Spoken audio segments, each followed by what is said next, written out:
ఉన్న బంగారాన్ని విడిపించి ఆ రోజు ఆన్లైన్ రేటుకే మేము కొంటాం. Sharma gold company. నమస్కారం, వెల్కమ్ టు సుమన్ టీవీ. నేను గీతాంజలి. ప్రస్తుతం మనతో పాటు ప్రముఖ జ్యోతిష్యులు బ్రహ్మశ్రీ నందిభట్ల శ్రీహరి శర్మ గురువు గారు ఉన్నారు. వారితో మాట్లాడదాం. గురుగారు నమస్కారం అండి.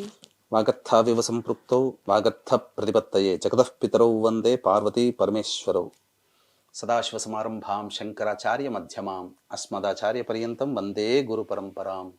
ఆదిత్యాయ చ సోమాయ మంగళాయ బుధాయ చ గురు శుక్ర శనిభ్యశ్చ రాహవే కేతవే నమః.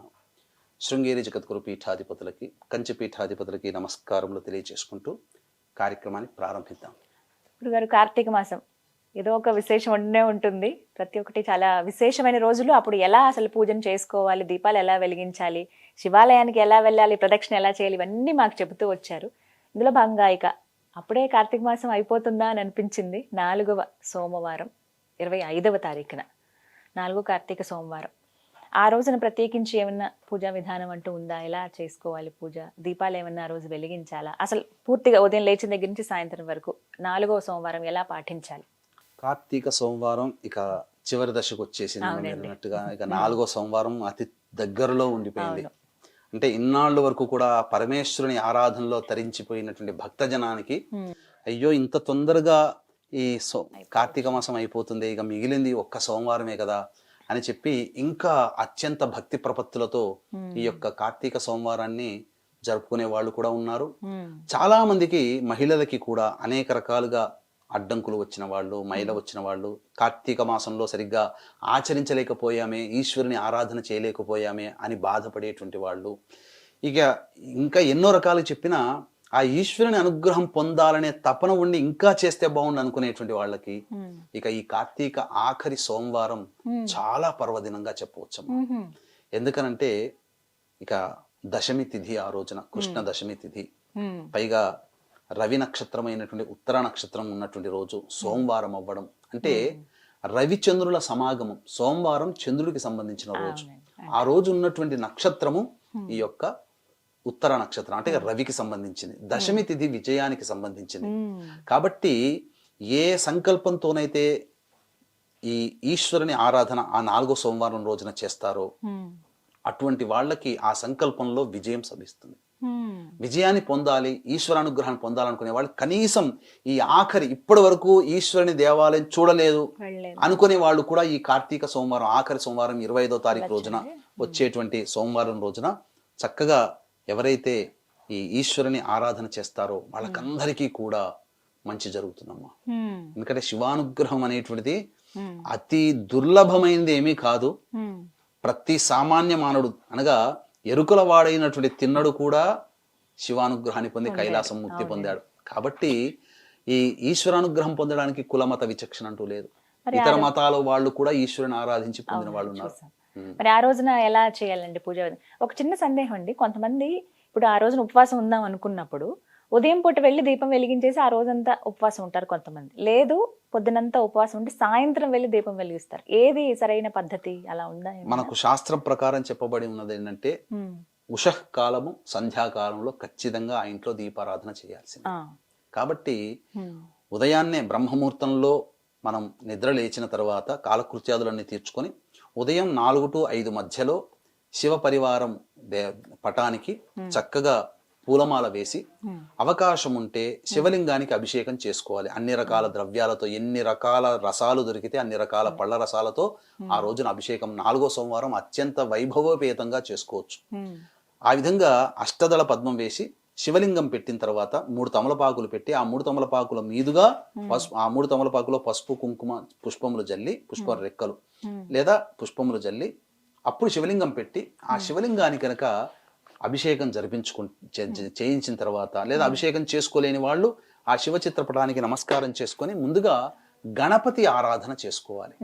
గణపతిని అన్ని వేళలా ఏ పని చేసినా నమస్కారం చేసుకొని గణపతి యొక్క అనుజ్ఞ తీసుకొని శివానుగ్రహం కోసం శివ సహస్రనామ పారాయణం అనేటువంటిది చేయండి.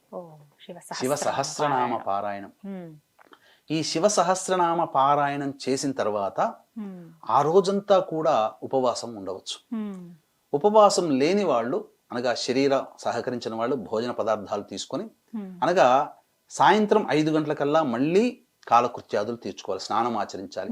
ఈ 5 గంటలకి భోజనానికి, 5 గంటల సమయానికి భోజనానికి మధ్య 4 గంటల వ్యవధి ఉండాలి. అంటే తీసుకున్న ఆహారం పచనమైపోవాలి, జీర్ణక్రియకి వెళ్ళిపోవాలి. ఆ 5 గంటలకు స్నానం ఆచరించి సంధ్యా సమయం ఎంత, 6 గంటల 14 నిమిషాలు ఎంతో ఉంటుంది సూర్యాస్తమయం.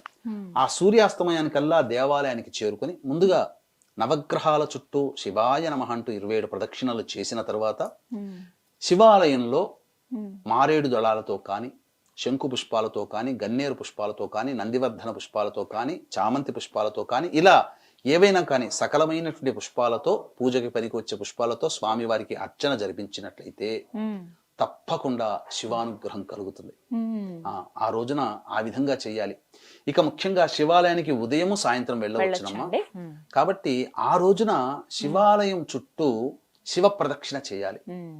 ఈ శివ ప్రదక్షిణ సందర్భంగా మనం ఇదే సుమన్ టీవీలో శివాలయ ప్రదక్షిణ ఏ విధంగా చెయ్యాలనేటువంటిది మనం వీడియో చేసి ఉన్నాం. ఆ వీడియోని వీలైతే కింద డిస్క్రిప్షన్ లో ఇచ్చే ప్రయత్నం చేద్దామమ్మా. అది లింక్ అది క్లిక్ చేయగానే ఇప్పుడు వీక్షించేటువంటి ప్రేక్షకులు ఈ వీడియో చూస్తుంటారు కదా, కింద ఆ శివాలయ ప్రదక్షిణ ఇలా చేయాలి లేదా ఎలా చేయాలనేటువంటి యొక్క నియమం ఉంటుంది. ఆ క్యాప్షన్ ని మీరు క్లిక్ చేస్తే ఖచ్చితంగా ఆ వీడియో మీరు చూస్తారు. ఆ వీడియో చూసిన విధంగా శివాలయ ప్రదక్షిణ చేస్తే, ఒక ప్రదక్షిణ చేస్తే అలా 10,000 పర్యాయాలు శివ ప్రదక్షిణ చేసిన ఫలితం కలుగుతుంది. కాబట్టి అత్యద్భుతమైనటువంటి మహిమాన్వితమైనటువంటి ఈ శివ ప్రదక్షిణని ఖచ్చితంగా తక్కువలో తక్కువ కాకుండా 9 ప్రదక్షిణలు చేయాలి. లేదు ఇంకా శక్తి ఉంది 41 చేయండి, 108 చేయండి. 108 ఇంటూ 10,000 అంటే ఎంతమ్మా? 10 కోట్లు. అసలు ఊహించలేము. కాబట్టి అటువంటి ప్రదక్షిణలు మనం శివ ప్రదక్షిణ చేసినటువంటి ఫలితం వల్ల కలుగుతుంది. కాబట్టి అవకాశం ఉన్న వాళ్ళు ఈ విధంగా చేయండి, తప్పకుండా శివానుగ్రహం కలుగుతుంది. ఇక ఈ కార్తీక మాసంలో మిగిలి ఉన్నటువంటి ఆఖరి సోమవారం తర్వాత కార్తీక బహుళ త్రయోదశి రోజున వచ్చేటువంటి చతుర్దశి సమాగమంలో వచ్చేటువంటి మాస శివరాత్రి. ఇక తర్వాత వచ్చే అమావాస్య కూడా చాలా ప్రభావవంతమైనది. ఆదివారము అమావాస్య కలిసి వచ్చింది.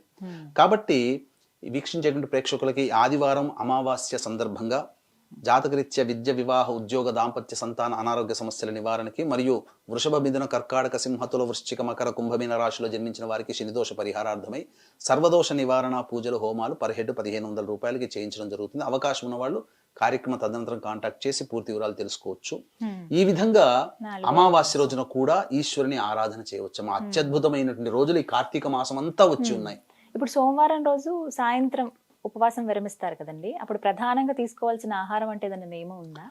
ఉపవాసాన్ని విరమించేటప్పుడు ఒకసారి శివాలయంలో అర్చన జరిపించుకున్న తర్వాత చంద్రుడికి నమస్కారం చేసుకొని ఇంటికి వచ్చి అభ్యాగతులకు ఎవరికైనా భోజన పదార్థాలు అందించి తాను భోజనం చేయవచ్చు.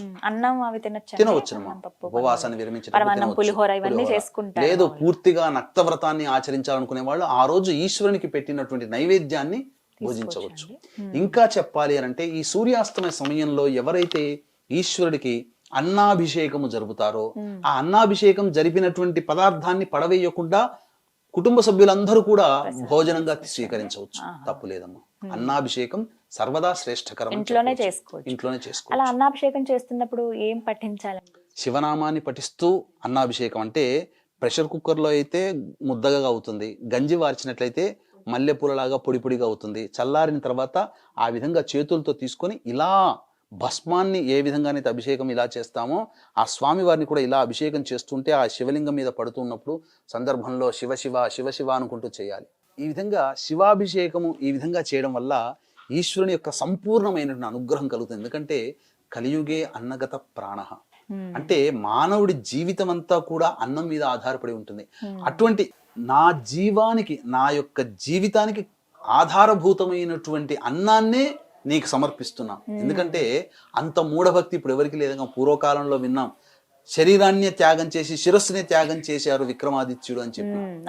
అటువంటిది కానీ అటువంటి త్యాగం మనం చేయలేమమ్మా. అటువంటి త్యాగం చేయలేనప్పుడు దానితో సమానమైనటువంటిది ఏంటి? కలియుగే అన్నగత ప్రాణః. ఆ అన్నాన్ని అనగా భావన చేస్తూ నా ప్రాణాన్ని నీకు సమర్పిస్తున్నాను మహానుభావ, స్వీకరించు, నన్ను అనుగ్రహించు అని చెబుతూ ఆ శివాభిషేకం గనక ఆ అన్నముతో గనక చేసినట్లయితే ఆ ఈశ్వరుడు సర్వదా సంతోషిస్తాడు.